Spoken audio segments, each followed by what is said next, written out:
SIR নিয়ে গতকালই সর্বদল বৈঠক হয় নির্বাচন কমিশনের বিএলও নিয়োগ অনুপ্রবেশ সহ নানা ইস্যুতে তপ্ত সর্বদল বৈঠকে নির্বাচন কমিশনের ভূমিকা নিয়ে প্রশ্ন তোলে তৃণমূল। বিএলও নিয়োগ নিয়ে তৃণমূলকে পাল্টা নিশানা বিজেপির। কোনো বৈধ ভোটারই বাদ যাবে না, ফের আশ্বাস কমিশনের। কমিশন যে তালিকা তৈরি করবে তা 100% স্বচ্ছ হবে।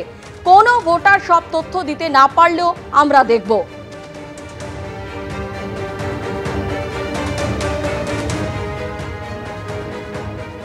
বিজেপি কমিশন আদালতের অভিযোগ তুলে সরব হলেন ফিরহাদ হাকিম। প্রয়োজনে পা ভেঙে দেওয়ার হুঁশিয়ারি দিয়েছেন পুর নগरोन्नयन মন্ত্রী। बीजेपी का बाप का क्षमता नहीं है यहाँ पर एनआरसी करे। हठाৎ सीए कैंप এলাকায় सीए कैंप কেন? এটারও দায়িত্ব নিতে হবে ইলেকশন কমিশনকে, যে কোঅর্ডিনেট করে দুজনে ইলেকশন কমিশন আর বিজেপি ভাই ভাই একসাথে চলতে চাই, সেই চলতে আমরা দেব না, দরকার হলে পা ভেঙে দেব। বিজেপি এবং তৃণমূল উভয় পক্ষকে আক্রমণ সিপিএম কেন্দ্রীয় কমিটির সদস্য সুজন চক্রবর্তী। কারুর পলিটিক্যাল পারপাস থাকবে, অনুপ্রবেশকারী বলে দাগিয়ে দিয়ে গরিব মানুষের সর্বনাশ করবে, এটা আমরা হতে দেব না। আবার কারুর যদি মনোভাব হয় ভুলে ভরা ভোটার লিস্ট থাকুক, তাহলে তার দায় ইলেকশন কমিশনের ঘাড়ে পড়বে। এই কোথায় কত মারা গেছে এই 2 বছরে ডেথ রেজিস্টারের মধ্যেও আছে। ইলেকশন কমিশন পায় না কেন? পাড়ার ছেলেরা পায় কেন? এইরকম নানাবিধ কাগজপত্র আমরা কিছু দেখিয়েছি। এসআইআর এর ক্ষেত্রে কেন 2002 সালকে প্রাধান্য দেওয়া হচ্ছে? কেন তারপরের ভোটার তালিকা বিবেচনা করা হবে না? প্রশ্ন কংগ্রেসের। 2002 কে কেন? Why not 2021? এই লিস্টকে কেন সামনে আনা হয়নি? এটাকে কেন এই 2021 অবধি যে ভোটার লিস্ট সেটাকে কেন প্রাধান্য দেওয়া হচ্ছে না? আমাদের যে ভ্যালিড পয়েন্ট, সেই ভ্যালিড পয়েন্ট উনি শুনতে নারাজ। লিস্টকে কেন কনসিডার করা হবে না? যাদের ডকুমেন্টস নেই তাদেরকে নিয়ে কি চিন্তা ভাবনা রয়েছে? কোনো বৈধ ভোটারের নাম বাদ যাবে না, সর্বদল বৈঠকে সব রাজনৈতিক দলকে আশ্বাস রাজ্যের মুখ্য নির্বাচনী আধিকারিকের।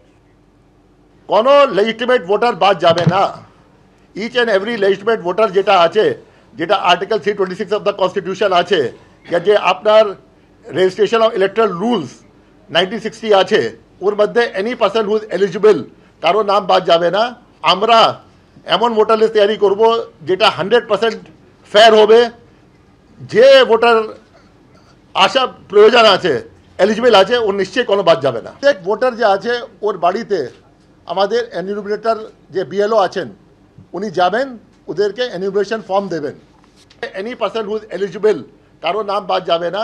পলিটিক্যাল পার্টি মিটিংকে আমরা রিকোয়েস্ট করলাম कि আপনারা বিএলএ অ্যাপয়েন্টমেন্ট করুন। বিএলএ যে আছে আমাদের বিএলও, প্রত্যেক 8টা পলিটিক্যাল পার্টি যত আমাদের বিএলএ থাকবে বুথ ওয়াইজ, আমাদের বিএলও ধাপে ধাপে ওদের সঙ্গে মিটিং করবে।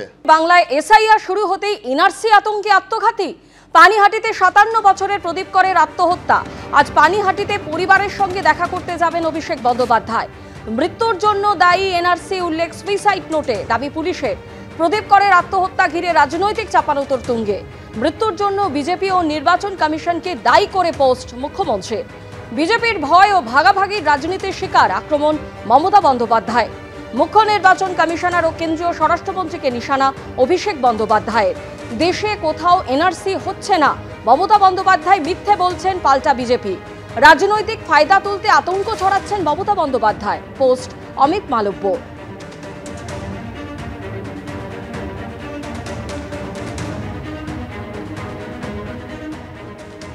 দাদা বারবার এনআরসি আতঙ্কের কথা বলতো ধরে নিয়ে যাবে, এমনই দাবি মৃতের দিদির। আমার ভাই খালি এনআরসির কথা বলতো, আর কিচ্ছু বলতো না। এনআরসির কথা বলতো, আমাদের ধরে নিয়ে যাবে এইসব কথা বলতো, আর কিচ্ছু বলতো না। কালকে এসআইআর চালু হওয়ার পর তাও হতে পারে, সেটা আমি বলতে পারছি না। এনআরসির কথা আগেই বলতো, যে এরকম ওই এনআরসির জন্য আমি আমাদের মনে হয় ধরে নিয়ে যাওয়া যাবে, দেখবি তোকেও ধরে নিয়ে যাবে।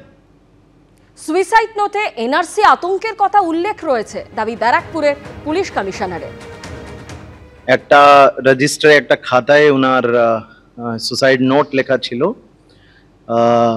আমরা পরিবারের সাথে কথা বলেছি, বাকি ওনার যে পরিচিত যাদের সাথে উনি মিশতেন ওনার সাথে কথা বলেছি।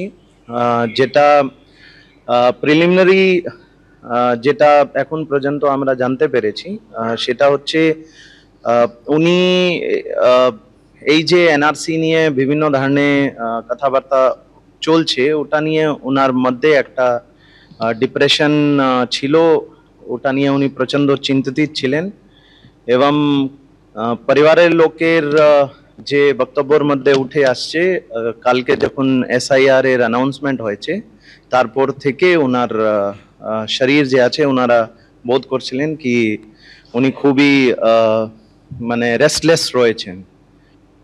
পানিহাটিতে এনআরসি আতঙ্কে আত্মহত্যার অভিযোগ সরব হলেন মুখ্যমন্ত্রী মমতা বন্দ্যোপাধ্যায়। ফেসবুক পোস্টে তিনি লিখেছেন, ভাবতে গেলেই কেঁপে উঠি যে বছরের পর বছর এনআরসির ভয় দেখিয়ে বিজেপি কিভাবে নিরীহ নাগরিকদের আতঙ্কিত করে রাখছে, মিথ্যে ছড়াচ্ছে এবং ভোটের জন্য নিরাপত্তাহীনতাকে অস্ত্র হিসেবে ব্যবহার করছে। তারা সাংবিধানিক গণতন্ত্রকে একটি নিষ্ঠুর আইনের শাসনে পরিণত করেছে, যেখানে মানুষকে তাদের অস্তিত্বের অধিকার নিয়ে সন্দিহান হতে বাধ্য করা হচ্ছে। এই মর্মান্তিক মৃত্যু বিজেপির বিষাক্ত প্রচারের প্রত্যক্ষ পরিণতি। আমি দাবি করছি কেন্দ্রীয় সরকার এই নির্মম খেলা চিরতরে বন্ধ করুক। বাংলা কখনোই এনআরসি চালু করতে অনুমতি দেবে না এবং কাউকে আমাদের জনগণের মর্যাদা কেড়ে নিতে দেবে না।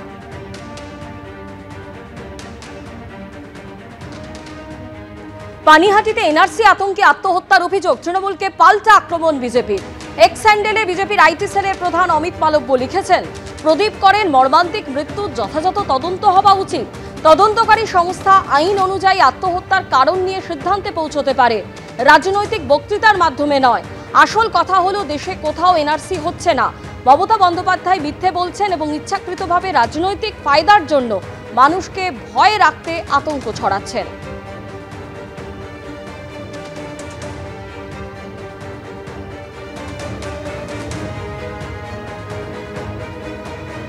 ডায়মন্ড হারবারে এবার হাইকোর্টের অনুমতিতে জগদ্ধাত্রী পুজো।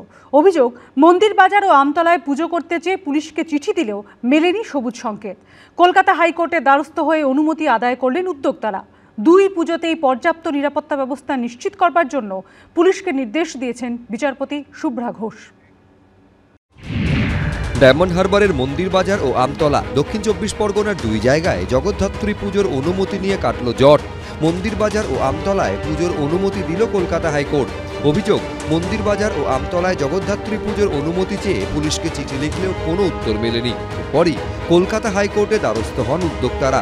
মঙ্গলবার বিচারপতি শুভ্রা ঘোষের এজলাসে মামলা উঠলে তিনি মন্দির বাজার ও আমতলায় পুজোর অনুমতি দিলেও সেখানে পর্যাপ্ত নিরাপত্তা ব্যবস্থা নিশ্চিত করার জন্য নির্দেশ দেন পুলিশকে। পুজো উদ্যোক্তাদের বক্তব্য, দুই পুজোতেই উদ্বোধনে যাওয়ার কথা শুভেন্দু অধিকারীর। সৌভিক মজুমদার, এবিপি আনন্দ, কলকাতা।